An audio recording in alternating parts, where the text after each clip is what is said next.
so excited. I'm about to start my first Budbe class and I'm just thrilled. I'm nervous. Despite the amount of times that I have taught online, you still get very nervous the first time you teach at a new company. So these students are from South Korea and I'm doing my 3 branches of government class. I'm a little bit afraid that some of the vocabulary is going to be over their heads since English is not the first language, but I have heard that I'm going to be surprised by how well their English is.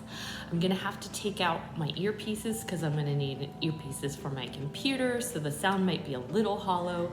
You might hear me say the students' names, but they have a different name in South Korea. It's their English name. So you won't hear the students speak or anything, you'll just hear my side. So here we go, I can't wait.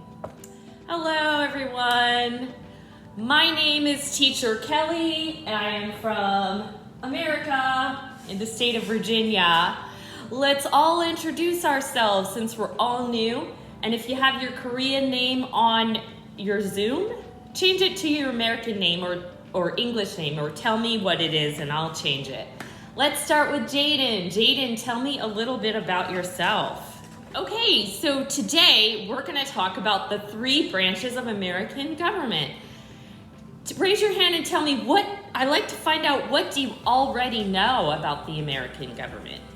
And if you know nothing, that's okay, that's why you're in this class. But if you know something, raise your hand and let me know. And you know the American president. And do you think that the American president, is he the most powerful person in America?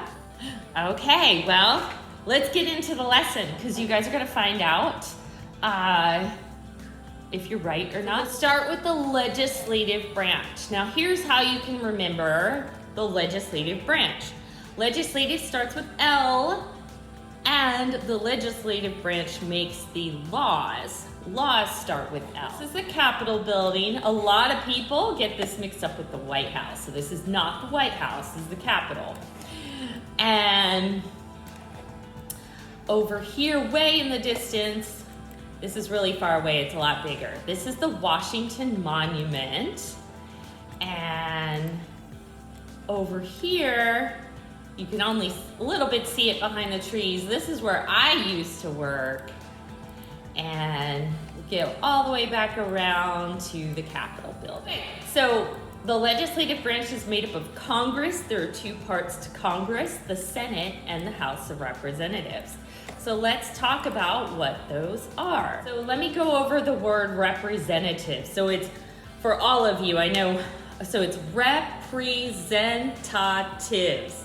5 syllables, representatives.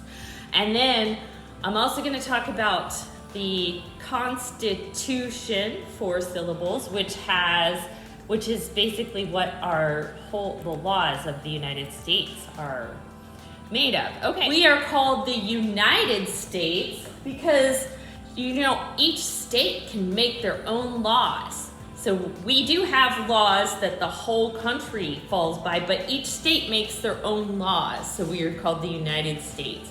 Okay, so there's always 435 members of the House, but what does change is sometimes, so every 10 years, ending in 0, the United States government tries to count every single person in the United States. What does change is how many each state gets. So let's say a lot of people moved out of California and they moved to Texas. Maybe California loses representatives, Texas gains some. Delaware only have 1, or Wyoming. So now you're like, but California has a lot more power than these small states. Well, we're gonna go to the next slide. So this is based on population, and our founding fathers couldn't decide, should we have each state have the same, or should we do it by population? They couldn't figure out, so they decided to do both. Declare war and approve treaties, introduce amendments to the Constitution. Amendments means adding to or changing the Constitution.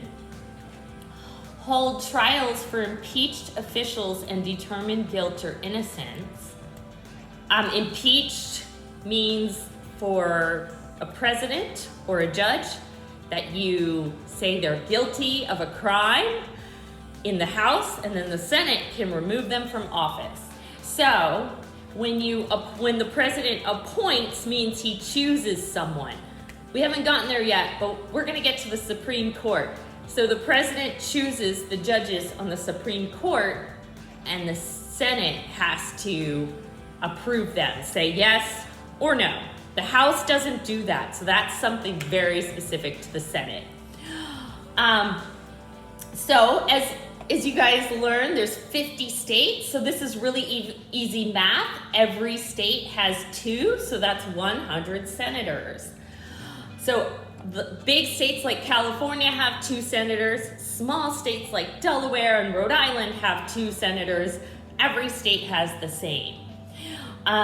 So the vice president, does one of you told me the president, does anyone know who the vice president is? No? Okay, we're gonna get to that on another slide. Is the tie-breaking vote, because with 100 senators, there can be a tie, right? We could have 50-50. But vice president rarely goes to the Senate. It's usually like, you know ahead of time. It's a big controversial vote. The very first vice president of the United States spent the most time in the Senate. Does anyone know who the very first vice president was of the United States? He or she is second to the president, and if the president were to die or become too sick to do their duties in office, then the vice president steps in. So they're like the second in line. So 1/3 of the senators are up for re-election every 2 years.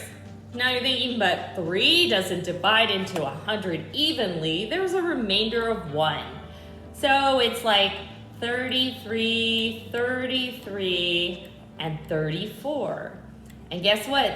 This year, 34 senators are up for re-election. In my state of Virginia, no senators are up for re-election this year. Now let's talk about the executive branch. I think this is the branch that most of you know the most about. So the executive branch. So the executive branch is the president, vice president, and the cabinet.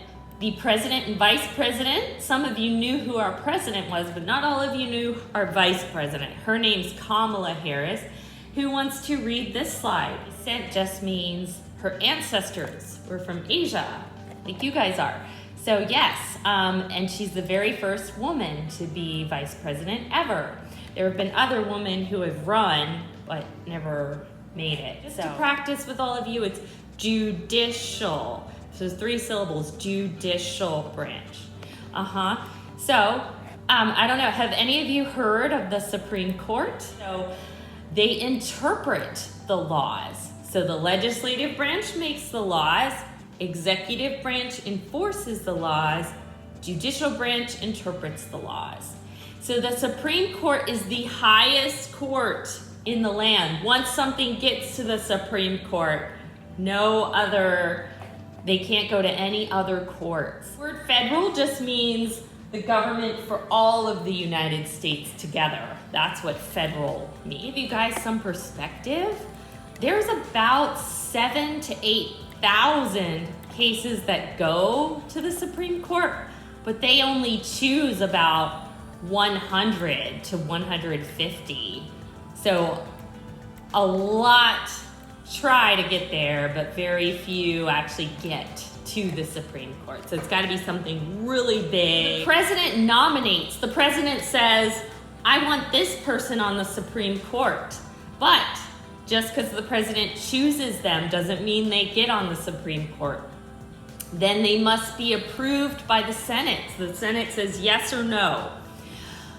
So they serve for life unless they decide to retire or if they're impeached. Impeached means that they don't choose to leave. But so actually just this week, a new Supreme Court nominee got sworn in because there's one that retired.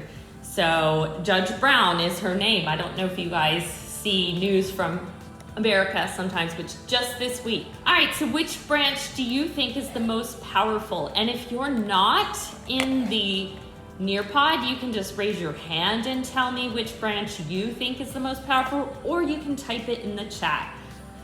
So, and then tell me why you chose what you did as well. So B, one person said executive branch. Okay, so let me just tell you, technically, all of you are right.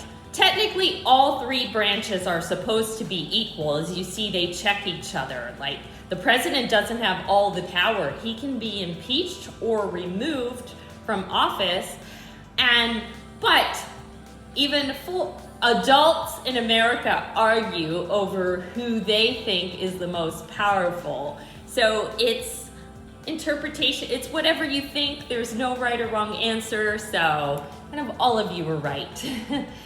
All right, great job today, everyone. It was so nice to meet all of you. I would love to see you in other classes of mine. If you want to go ahead and go, bye. I'll see you next time. If anyone wants to stay and ask me any questions, go ahead. All right, bye everyone who wants to leave now. And just bye. Thanks for coming. All right, so I got 3 5-star reviews from that class. So at Budbe, if you write the children feedback, then the parents can't see the message until they leave you feedback, which is great. So you're more likely to get feedback. I got 3 5-star reviews. I did get 2 comments that the material was a little difficult, but both of them said things like it was difficult, but she did it in a fun way, or she did it in a way my child understood. So that's good. And did I know that the content would be a little bit hard for people whose first language is not English? Yes, I did. I decided to try it anyway, just because I already had that class from Out School, and prep work is a lot. So I thought I would try it. I heard from many people that they speak English even better than we realize, and they were able to get it. And what you didn't see from my videos was the slides that went along with what I was saying. So they did have a visual to go along with it. So I definitely think I will try it again. If I keep getting comments, or if I get lower than 5 stars saying it was just too hard, I might try a few ways to simplify it for non-English speakers, or I might ask, the owner to put advanced on it or something. But I thought it was a lot of fun teaching our way of government to people in South Korea, because a lot of people think that our president is it and has all the power, and that's just not true. We have 3 branches that check each other, and the president doesn't have all the power. So anyways, I had a great time. I have 2 classes tomorrow, and they're both a lot more lighthearted. They're like virtual field trips to cities, so we will see how that goes. Thanks for watching.